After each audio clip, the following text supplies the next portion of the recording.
Assalamualaikum warahmatullahi wabarakatuh. Let me introduce myself. My name is Aiko Merawati. I'm from Hakado 43. Now I'm going to analysis about tindak pidana korupsi sebagai tindak pidana khusus. Nah, ini tuh apa sih tindak pidana tuh? Nah, aku bakal jelasin secara singkat apa itu tindak pidana korupsi. Nah, tindak pidana korupsi merupakan salah satu bentuk tindak pidana khusus yang memiliki karakteristik yang berbeda dari tindak pidana biasa. Nah, korupsi tidak hanya merugikan keuangan negara saja, tetapi juga merusak kepercayaan masyarakat, mengawal pelayanan publik, dan melemahkan fungsi negara. Oleh karena itu, pengatur korupsi di Indonesia terus berkembang dan diberi mekanisme penegakan yang khusus. Nah, di sini kita masuk kepada perkembangan sejarah pengaturan korupsi di Indonesia. Nah, aku bakal liatin bagannya di sini. Nah, kalian bisa lihat bagan-bagannya. Dari tahun pertama kali diusulkan, bukan diusulkan sih, lebih kayak dihitungan turun di tahun 1958 hingga 59. Tapi adanya Perpu itu di tahun 1960. Perpu No 24 tahun 1960, terus dilanjut dengan 1971. Di 1971 ini korupsi ini udah dianggap sebagai kejahatan yang yang sangat serius.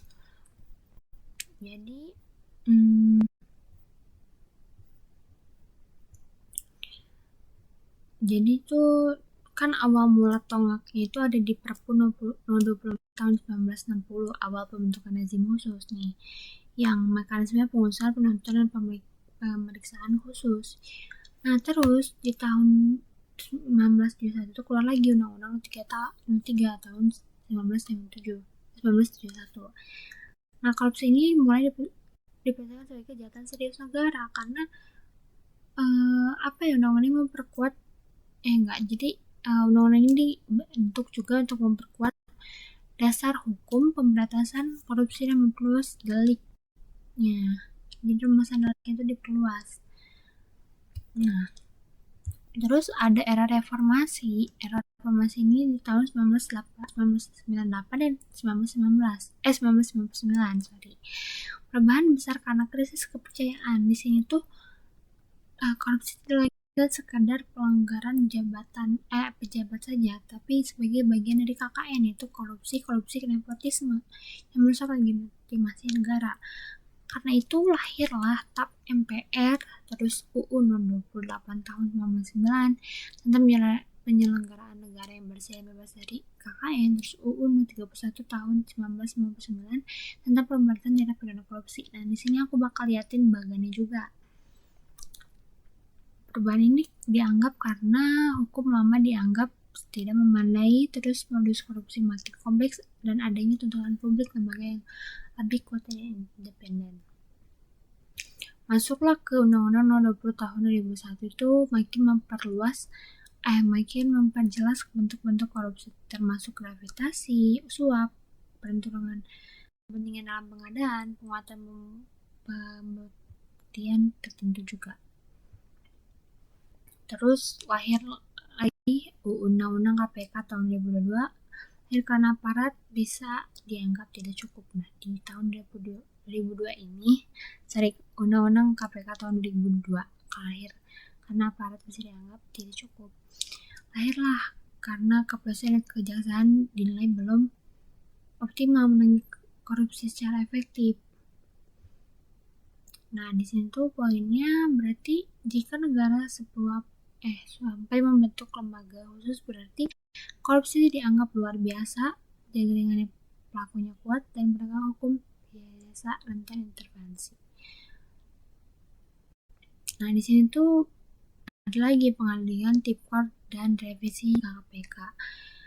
Undang-Undang No 46 tahun 2009 peradilan tindak pidana korupsi, dan Undang-Undang 19 tahun 2019 tentang revisi Undang-Undang KPK. Perubahan regulasi terus karena kejahatan yang adaptif, teror organisasi, melibatkan jabatan, terus dan sering berkaitan dengan kekuasaan politik.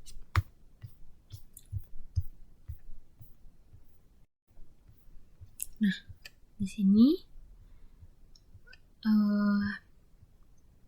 aku bakal menyampaikan secara singkat juga analisisnya. Perkembangan ini menunjukkan bahwa aturan korupsi terus berubah-ubah hingga 2019 di Undang-Undang 19 tahun 2019 perubahan UU KPK. Terus berubah karena hukum lama dianggap tidak lagi cukup menghadapi modus korupsi yang semakin kompleks. Pada awalnya korupsi ditangani secara efektif, sederhana, tapi seiring waktu korupsi dipahami sebagai kejahatan yang melibatkan kekuasaan, jabatan, dan jaringan. Terus karena itu lahir undang-undang yang lebih khusus, lembaga khusus seperti KPK dan pengadilan khusus seperti pengadilan tipikor.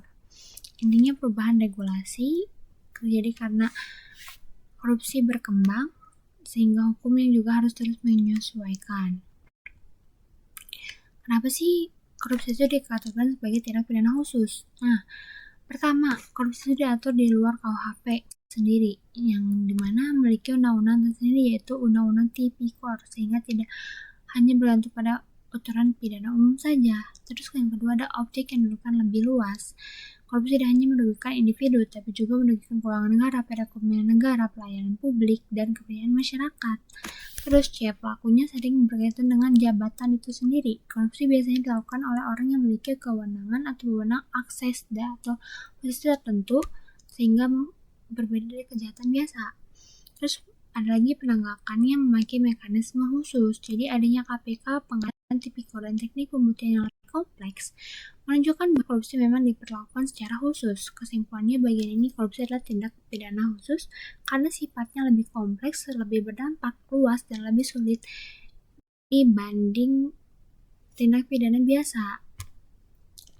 Terus ada karakteristik korupsi yang membedakan dari tindak pidana biasa.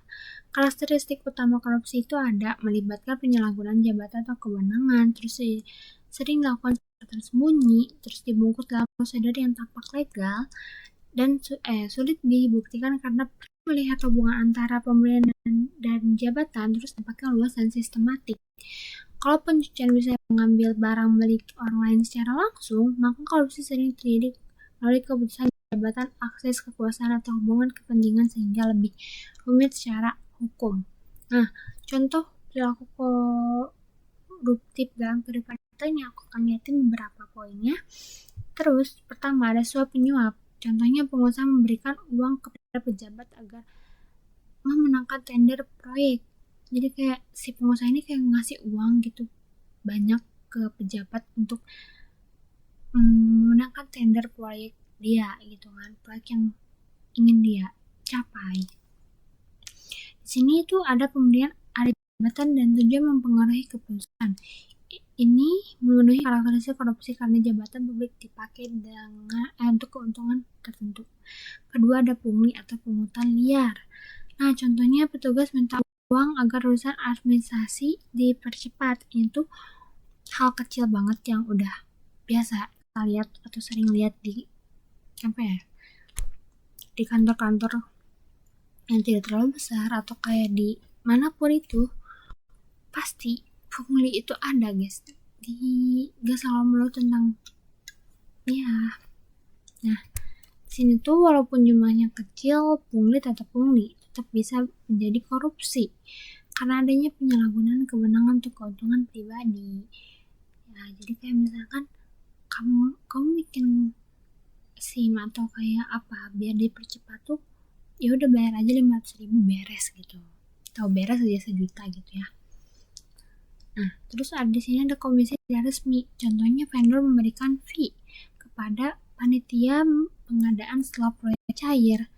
Nah, ini meskipun disebut komisi atau ucapan terima kasih, jika berkaitan dengan jabatan dan keputusan publik, hal itu dapat dalam perbuatan koruptif. Nah, terus di sini ada penyalahgunaan jabatan.